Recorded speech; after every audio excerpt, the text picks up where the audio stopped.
You are listening to 201.2 PRS News.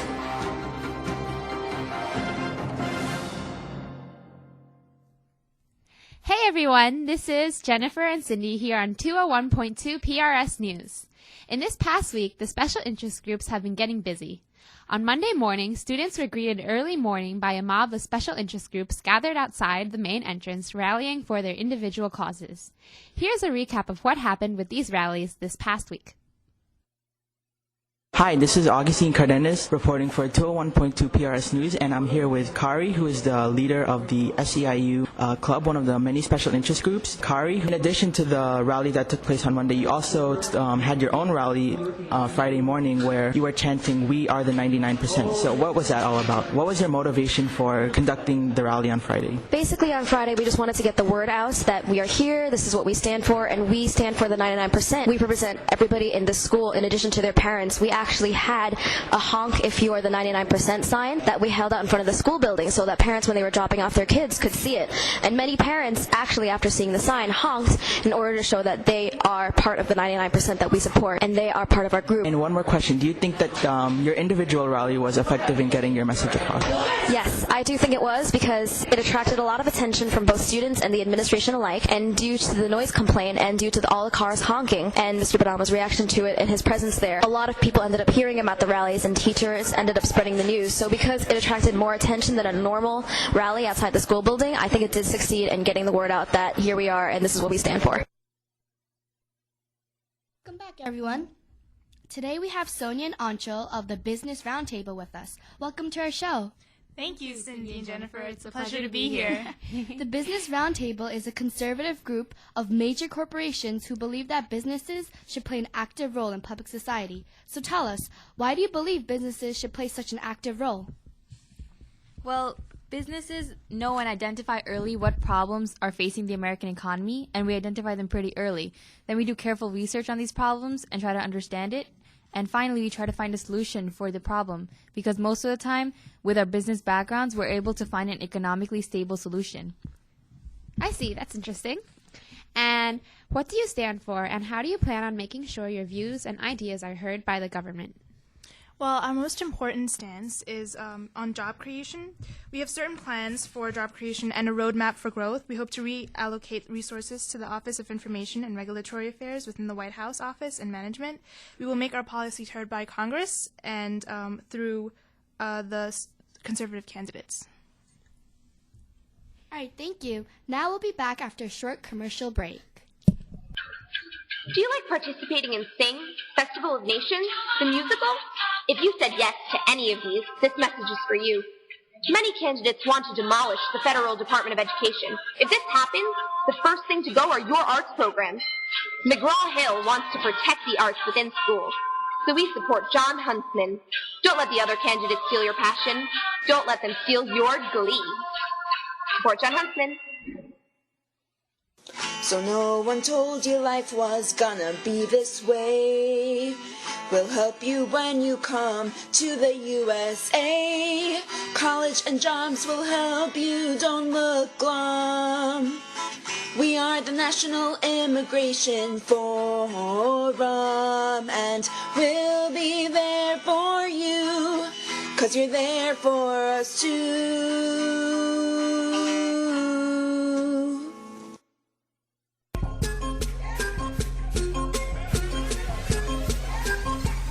That drill so hard, Democrats want to find me. But the rest is behind me. If support American jobs in the AP, I will come and find thee. Drill so hard, OPEC's crazy. The US, we drill safely. We sell cheap, and our oil is smooth, clean, and amazing. The American Petroleum Institute powers your world by providing high-quality oil straight from our nation's soil to American citizens in a manner that is safe for the environment. We create more jobs and reduce foreign dependence. The API supports Rick Perry's campaign for the Republican nomination. Welcome back, everyone. We are still here with the Business Roundtable, but first, we're going to hear about the Republican primary candidates with Marta's Minute. This is Marta's Minute, and we will be recapping some important moments concerning the candidates during this past week. Mitt Romney challenged his opponent, Rick Perry, to a $10,000 bet after Perry accused Romney of making changes to parts of his book, No Apology, concerning his health insurance policy. While Perry declined this bet, it raised controversy among critics about his extensive wealth. Rick Perry released a controversial ad saying, "I'm not ashamed to admit that I'm a Christian, but you don't need to be in the pew every Sunday to know that there's something wrong in this country when gays can serve openly in the military, but our kids can't openly celebrate Christmas or pray in school." It sounds like Perry is already making critical remarks about LGBT community. Now, voters may wonder how his Christian values will affect his governing. Donald Trump, who briefly considered running for the Republican nomination this past spring, expressed his disappointment in Bachmann, who, according to Trump, had told him that she would consider him as vice president if she won the Republican presidential nomination. Yet, Trump refused to endorse her, and he remarked that as a result, Bachmann had abandoned her consideration of him. On the other hand, John Huntsman hasn't been looking for support from Donald Trump as of lately. Quote, "I'm not going to kiss his ring, and I'm not going to kiss any part of his anatomy," Huntsman said on Fox News Monday morning. He also added, "This is exactly what is wrong with politics. It's show business over substance," end quote. If only all the candidates would think the same way. Reporting from 201.2 PRS News, you have just listened to Marta's Minute. Speaking of Republican primary candidates, which candidate, if any, are you supporting in this upcoming election? Well, as of now, we're not supporting any candidates specifically because most of the candidates are conservative, so they, all of the candidates are conservative as of now, and so they are pro-business, but the forerunners who believe that business should have a huge role are Mitt Romney, Rick Perry, and Michelle Bachmann. So in the future, we will decide to support one of those candidates. And how will you make that decision? Well, first we're going to have to decide who believes that who wants less government regulation, and who are more pro-business, and so who would probably want to lower corporate taxes. Thanks. So you heard it, folks. The Business Roundtable is considering supporting someone soon in the election, and we'll be right back after this. Oh no! What's wrong? They cut the cinema studies class. Shh, whatever, as long as they don't cut anything else. Oh no! What's wrong? They cut math team. As long as they didn't cut anything else. Oh no! What's wrong? They cut AP Calc. What's the big deal? How will I ever get into my dream college? The NEA is here to save the day. The NEA, saving schools from cuts and dismay. Are you unemployed? Yeah! Do you want to work? Yeah! Do you want to move it? Yeah! I like to move it, move it. I like to move it, move it. I like to move it. I like to America wants to move. America wants to work. And the AFL-CIO wants to help. We're unions fighting for better hours, better wages, and better conditions. Support the candidate that supports hardworking American voters. United we bargain. Divided we beg. America plays a crucial role in maintaining peace and security in Europe, Asia, and the Middle East. We protect the innocent, spread democracy, and fight for political and economic freedom. We are the project for the new American century, and we support Michelle Bachmann.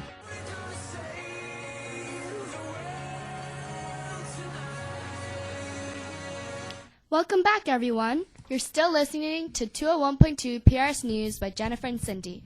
Now we'll be taking calls, so if you have any questions, please call extension number 5113. That's 5113. But before you call, please make sure to identify yourself with your name and class you're calling from. Thanks. And while we wait for questions, we have some questions for you guys. We have our here's first our caller. first caller. Hello, speaker. Hi, this is Sam from Mr. Stonehill's class, and I was just wondering, do you think it is moral to grant corporations the same rights as people in the legal system? Thank you. Well, people in the legal system don't have... Well, the Business Roundtable is more concerned with the economy than people in the legal system, and we do know more about the economy based on our business backgrounds, and so they shouldn't be given that many rights compared to us. Thank you for that. And while we're waiting for our next caller, why do you plan on extending administrators' rights in large companies? Well, administrators know what's best for the company that they are going to be running. So therefore, they need, as opposed to shareholders who just invest money for the company. So administrators have they have more knowledge, therefore they should play a bigger role. Okay, well, how will this benefit the common people? The common people can be sure that there is no scam left in their. Whenever they can be sure that they can trust the company that they're investing in, and make sure that there are no scams in their money or investments. And also, we employ over 14 million employees annually, so we do promote job creation in that sense. Okay, thank you. And also, why are you against empowering shareholders as well?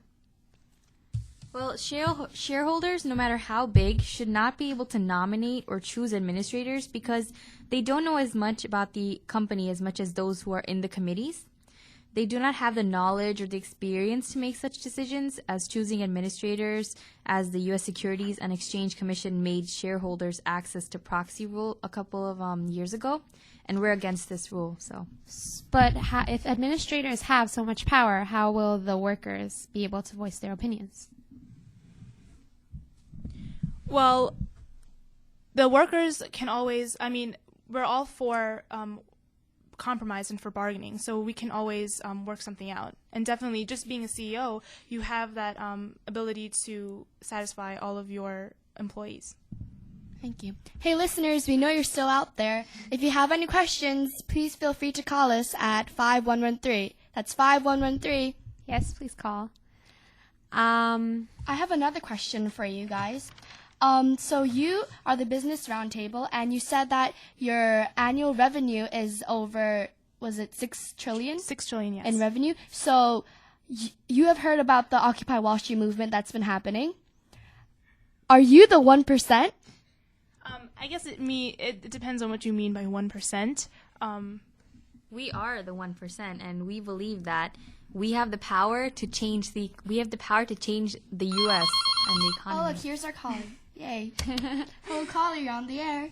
Hello, this is Jason from Ms. Levi's class, and I was wondering, since so many Americans are losing their jobs, what is your view on outsourcing?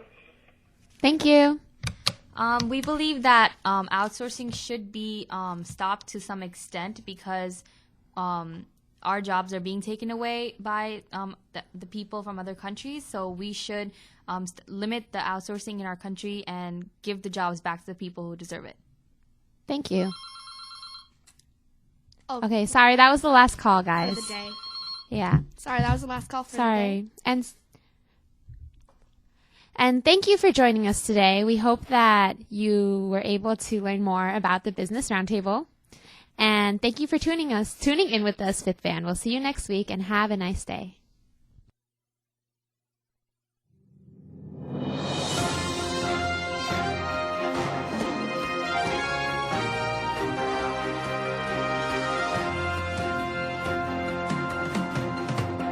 You are listening to 201.2 PRS News.